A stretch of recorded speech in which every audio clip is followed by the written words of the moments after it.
بسم اللہ الرحمن الرحیم۔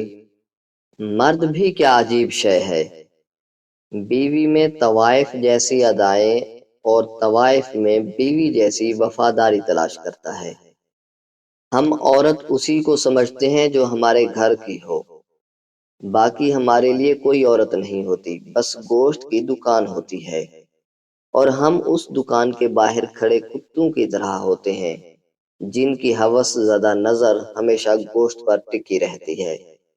لمبے لمبے جلوس نکال کر، منو بھاری ہاروں کے نیچے دب کر، چوراہوں پر طویل طویل تقریروں کے کھوکھلے الفاظ بکھیر کر، ہماری قوم کے یہ نام نہاد رہنما صرف اپنے لیے ایسا راستہ بناتے ہیں جو انہیں عیش و عشرت کی طرف لے جاتا ہے۔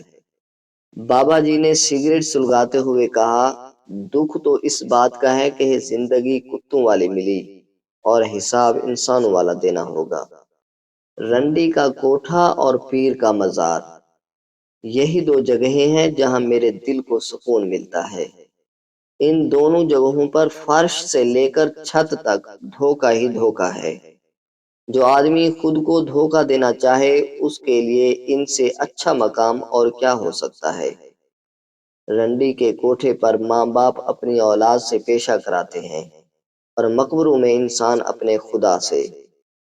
ہم بستری سے پہلے صرف 2 دانے انجیر کے دودھ میں ڈال کر پی لو، منی برف کی طرح جم جائے گی۔